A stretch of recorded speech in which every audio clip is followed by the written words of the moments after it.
Rússia parece cada vez mais distante a aceitar uma proposta de negociação de paz com a Ucrânia, com algumas palavras do Sergei Lavrov, questionando a legitimidade do Zelensky para assinar algum tipo de acordo e colocando que os europeus estão tentando boicotar o processo. Fora, claro, os imensos ataques que estão acontecendo contra o território ucraniano.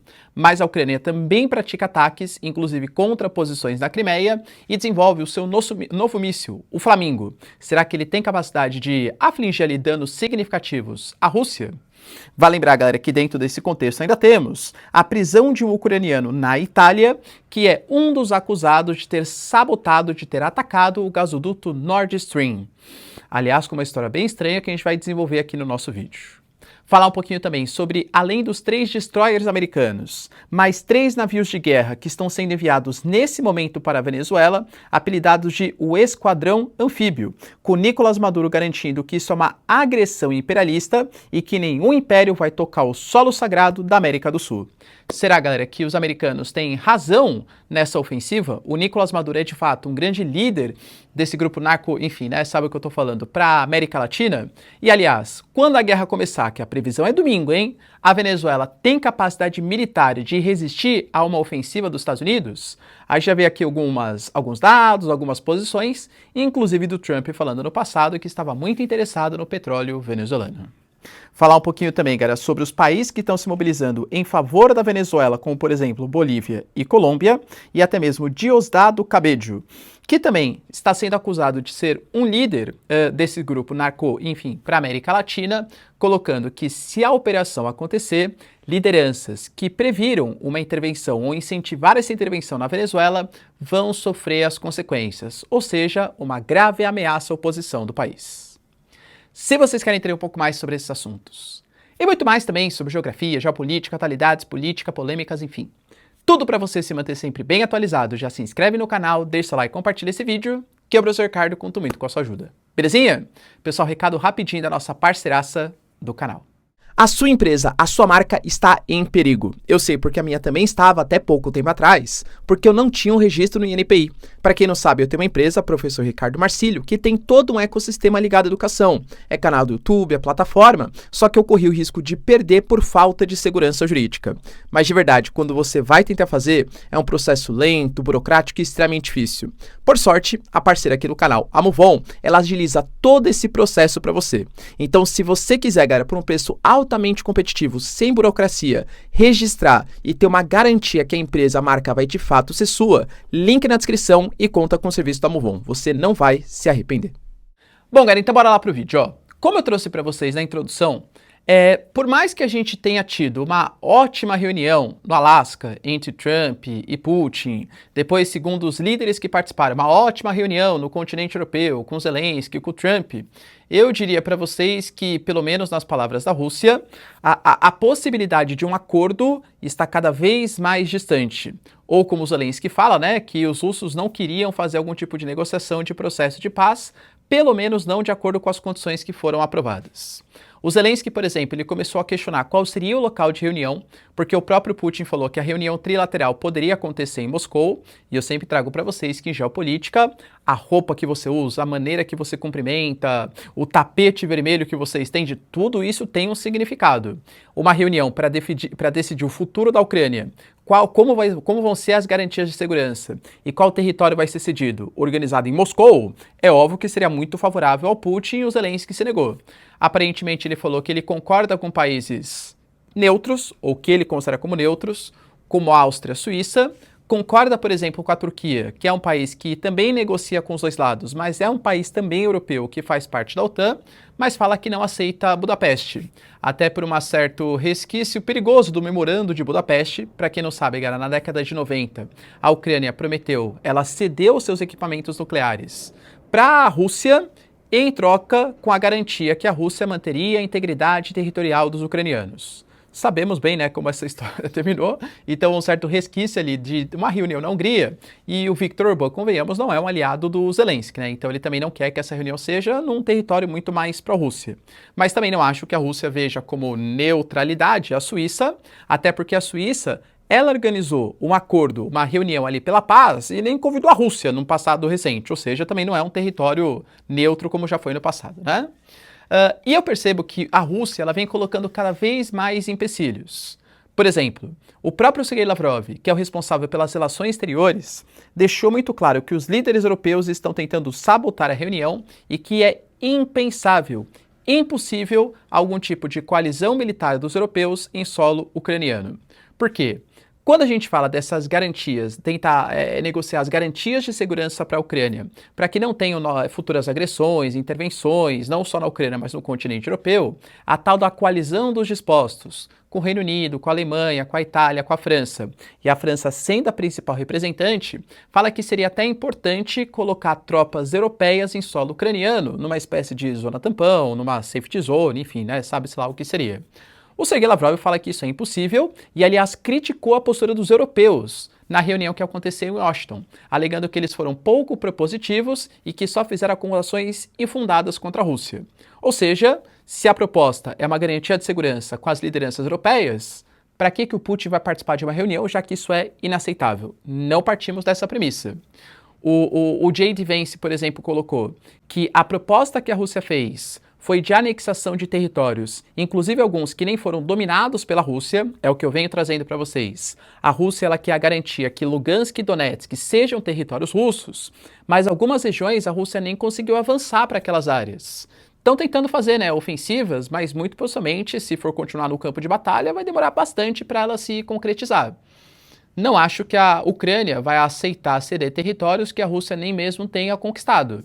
Mesmo que tenha a devolução de Zaporizhia, a devolução de Kherson, mas aparentemente Donbás e a Crimeia são territórios que vão ser reivindicados. Se isso não for ponto dado, a Rússia também não tem motivo, segundo Lavrov, para participar dessa reunião.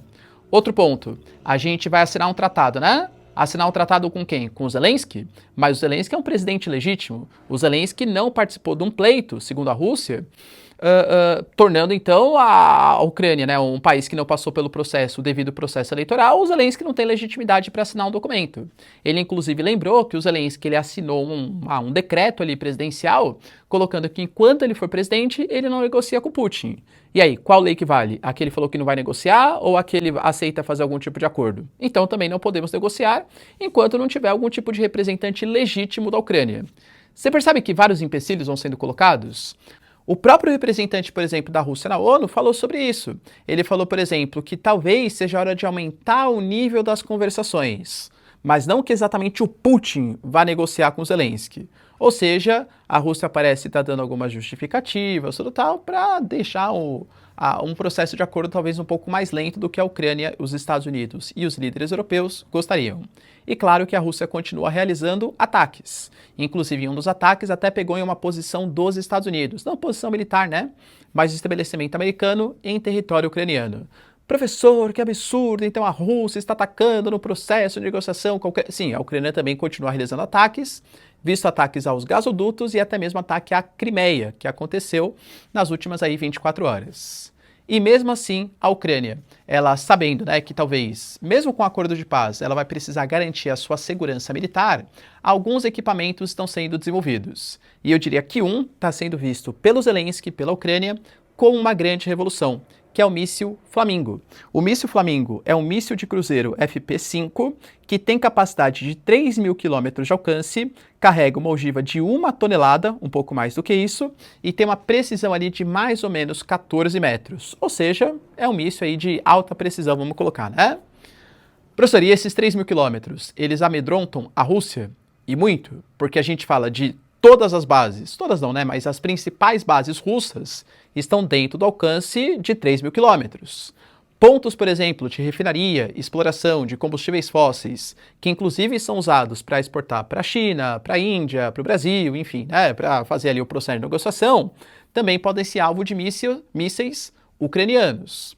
Claro, que não é que o míssil Flamingo, aliás, só curiosidade, O míssil Flamingo, ele recebeu esse nome porque nos primeiros testes que aconteceram, saiu com uma coloração ali mais rosada. Aí parecia um flamingo, ficou apelidado de míssil Flamingo, Mas o míssil Flamingo, ele só pode ser produzido em larga escala, segundo as próprias frontes ucranianas, a partir do início de 2026. Querendo ou não, pessoal, estou falando aí de 4 meses. Claro que é um dado importante, mas não é uma produção para agora. Ou seja, na minha concepção, as negociações parecem estar cada vez mais difíceis. Será que vai rolar mesmo, galera, uma reunião dentro de 2 semanas? Como foi dito pelo Trump, pelo Friedrich Merz? É esperar para ver. Enquanto isso, tivemos também a informação que a polícia italiana prendeu um dos responsáveis pelo atentado ao gasoduto Nord Stream. Para quem não sabe, galera, o Nord Stream ele é um gasoduto que conecta a Rússia até a Alemanha, passando pela região do Mar Báltico. O Nord Stream, existia o Nord Stream 1, que já tinha sido construído, claro, e o Nord Stream 2, ele seria um reforço. Só que a grande questão, voltando um pouco mais na história, é que se a gente for pegar o contexto geopolítico, claro que o período de Guerra Fria você tinha pouquíssima relação entre Rússia e a União Europeia, até porque a União Europeia nem existia, né, mas o mercado como europeu. Quando vem a década de 90, aí você tem ali o Boris Yeltsin, algumas aproximações, enfim, a União Europeia ela começa a manter maiores relacionamentos com a Rússia, inclusive comprando os combustíveis fósseis. Não vejo nenhum problema. A questão é que nos anos 2000 e até mesmo no 2010, talvez a Europa, num erro estratégico, tenha aumentado demais a sua dependência frente aos russos. E não porque é a Rússia, mas sim porque é qualquer país. Você depender muito de determinado país é muito complicado nas questões econômicas, e eu diria que tem 2 setores talvez que sejam muito estratégicos, talvez 3, né? Que são os equipamentos militares, porque se você tem uma briga com o seu país, você fica sem capacidade militar bélica, você precisa ter um pouco de produção dentro do seu território. O setor dos alimentos também, convenhamos que você depender exclusivamente da importação de alimentos. Imagina numa pandemia, numa guerra, sanções econômicas, seu país morre de fome, e também a questão energética.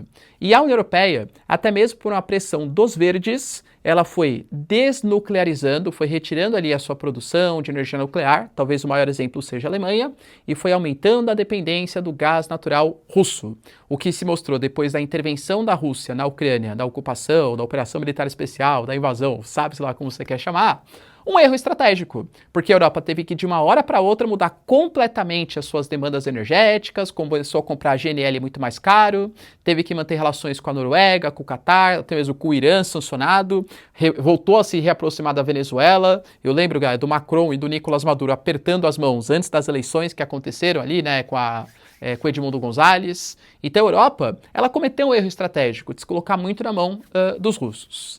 Então o Nord Stream 2, ele nem chegou a ser utilizado, porque começou a mobilização, a guerra, enfim, e houve o boicote. Dentro desse processo, houve um atentado ao Nord Stream, ali em setembro de 2022. Aí a questão é, quem fez esse atentado? Depois de muitas investigações, que vou deixar bem claro para vocês, foi uma reclamação da Rússia. A Rússia não participou das investigações, mesmo sendo um projeto germano-russo, ou seja, entre Rússia e Alemanha. A Rússia não pôde participar das investigações. A gente teve a deliberação que não teve a participação oficial de nenhum Estado nesse ataque que foi realizado. Na verdade, foram civis ucranianos que se mobilizaram e explodiram o Nord Stream. Galera, de novo, tá? Não são informações confirmadas, tal. Eu, Ricardo, acho muito estranho que uma operação contra uma infraestrutura tão complexa, que não pertence somente aos russos, mas aos russos e à Alemanha, ou seja, a União Europeia também como um todo, não tenha tido nenhuma participação de nenhum Estado? Será que não foi algum Estado que estaria mais disposto a fazer com que os europeus não comprassem mais gás da Rússia e comprassem GNL? Talvez assim, especulando, hein, galera? Dos Estados Unidos? Ou algum Estado que cortasse de fato a dependência ou incentivasse com que a União Europeia não comprasse mais gás dos russos e diversificasse a sua matriz energética? De novo, galera, são todas perguntas sem resposta, hein? Não tenho confirmação, estou especulando aqui com vocês. Fato é que a polícia da Itália, ela identificou um desses possíveis suspeitos e prendeu pela responsabilização do ataque, né, contra o gasoduto Nord Stream.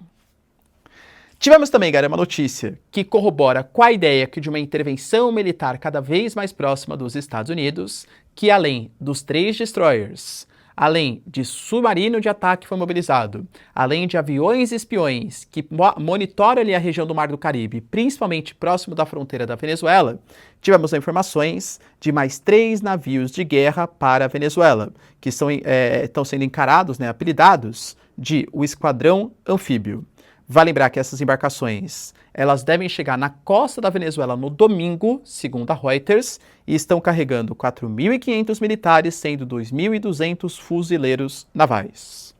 O Maduro, quando vê esse deslocamento dessas forças militares, falou bem claro ali, né? Ele estava numa reunião com a cúpula da Aliança Bolivariana para as Américas, que tem Venezuela, Cuba, Nicarágua, Bolívia, Dominica, Antigua e Barbuda e São Vicente e Granadina, e colocou que os Estados Unidos se acham dono do mundo, que essa mobilização militar é uma agressão imperialista e que inclusive o Trump está usando essa operação contra a suposta operação contra o tráfico, enfim, né, como pretexto para intervir na Venezuela, sendo que ele sabe que pela força do exército e do povo venezuelano, nenhum império toca lá no solo sagrado da América do Sul.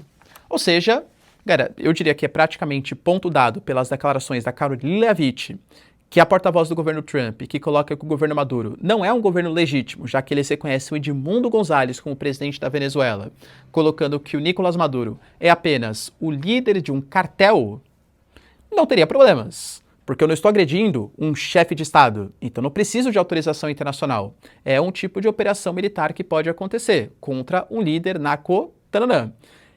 A Caroline Leavitt considera, e os Estados Unidos também, claro, que o Maduro é líder do cartel Los Soles, que foi um dos cartéis designados como organização terror tananã, lá em fevereiro, durante o início, né, do mandato do governo Trump.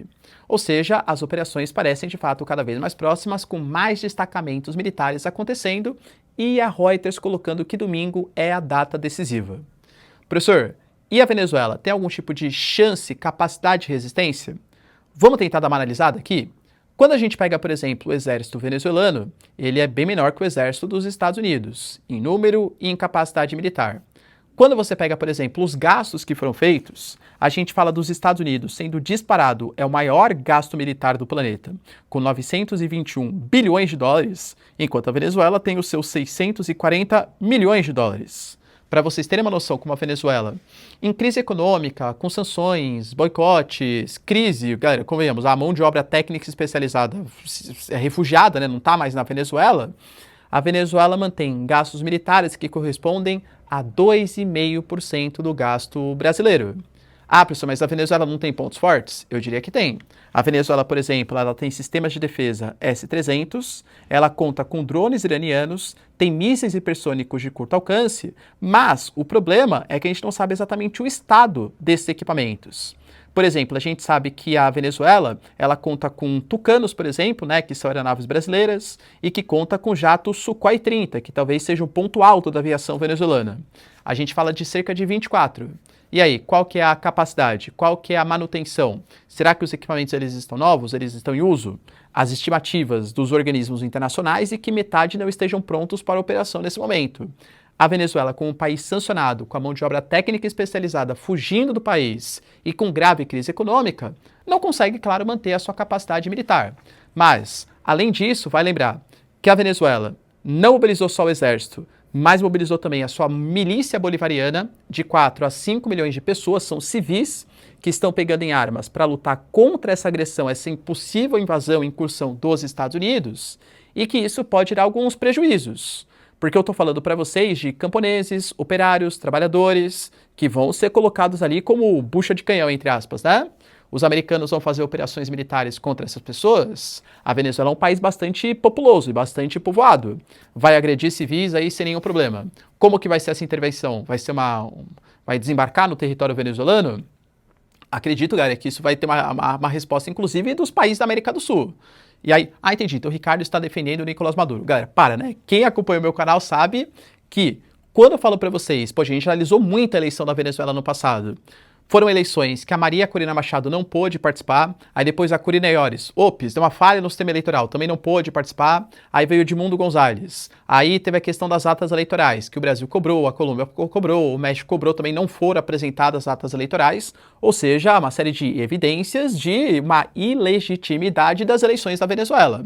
Eu não corroboro com o autoritarismo do Nicolás Maduro, a Venezuela está suspensa do Mercosul, grande parte dos membros da comunidade internacional punem o Nicolás Maduro pelo seu autoritarismo e pela falta de democracia e liberdade, inclusive para a oposição. O que é bem diferente de você vender uma intervenção militar estrangeira. Até porque, de novo, eu não acho que haja um interesse legítimo, democrático nos Estados Unidos. Eu vou pegar para vocês palavras do Trump de 2023, hein? Como é que nós estamos comprando petróleo da Venezuela? Quando eu saí, a Venezuela estava prestes a colapsar. Nós erramos, deveríamos ter tomado todo aquele petróleo naquele contexto histórico, mas agora nós estamos comprando deles e estamos fazendo um ditador muito rico. Ou seja, isso foi em junho do ano passado, o Trump explicitando, deveríamos ter tomado a Venezuela, o petróleo da Venezuela. Cara, não sou eu que falei, é o presidente dos Estados Unidos há 2 anos. Há 2 anos ele falou isso. Porque dentro desse contexto histórico, talvez vocês se lembrem, né, que quando começa a guerra Rússia e Ucrânia, dispara o preço do petróleo, a Venezuela começa a melhorar um pouquinho economicamente. E eu confesso que eu, até de maneira talvez inocente, comecei a ter uma certa esperança.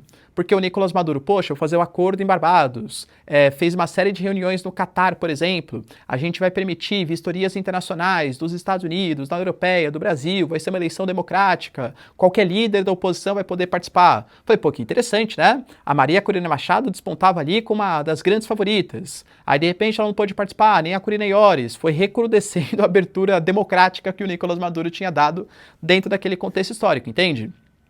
E os Estados Unidos, ele de fato voltou a negociar petróleo. Então foram críticas naquele contexto histórico que o Trump fez de tomar o petróleo da Venezuela. E sendo sincero, a preocupação é então com o aumento do uso de entorpecentes nos Estados Unidos? Sabe quais são os principais? Fentanil. Cara, fentanil não tem nenhuma relação com a Venezuela. A gente está falando de opioide, que talvez venha, né, a crítica dos Estados Unidos, de insumos fornecidos pela China que entram pelo México. Ah, não, professor, vou nem falar essa palavra, né, mas o pozinho branco, que entra pelas vias aéreas, né, sabe que pozinho é esse que eu estou falando? Também não é o caso da Venezuela. A gente fala desse pozinho branco, que corresponde, tem 2% dos norte-americanos utilizam isso. A grande referência é Colômbia, Bolívia, Peru e mais recentemente o Equador. O fentanil, por exemplo, que teve 70 mil casos de overdose em 2023, também não vem pela Venezuela. Os próprios dados da ONU mostram que a Venezuela não é uma grande liderança dessa comercialização dos entorpecentes. Então, poxa, se o objetivo é esse combate, talvez ações na Colômbia, não toda federação nesse país também, né? Mas ações na Colômbia, no Peru, no Equador, na Bolívia, fossem mais urgentes do que na Venezuela. Então, entende que podem ter motivos secundários? Ah, professor, mas é porque o Nicolás Maduro era o líder e tudo tal. Cara, então, ó, é por conta disso? Apresente provas concretas, porque há o medo que possa acontecer o que aconteceu no Iraque, por exemplo, e não estou defendendo o Saddam Hussein, longe disso, mas que a justificativa é que existiam armas de destruição em massa. Estamos esperando as armas até hoje. Ah, não, professor, no caso da Líbia, do Muammar Gaddafi. Ah, ele está planejando ali o seu programa. Galera, também teve a operação ali da OTAN. E percebam que nos 2 países onde houve a intervenção, acabou tendo uma guerra civil que piorou ainda mais a condição dos países. Sem fazer a defesa do Gaddafi e do Iraque, entende? Então é muito complicado você, a partir de uma afirmação dos Estados Unidos, contar, não, é certeza, então fazer uma operação militar. Então que apresente provas, que seja referendado pelos outros países da comunidade internacional. Porque senão parece mesmo, de fato, uma tática imperialista. E isso não quer dizer que eu estou defendendo, claro, o Nicolás Maduro, tá?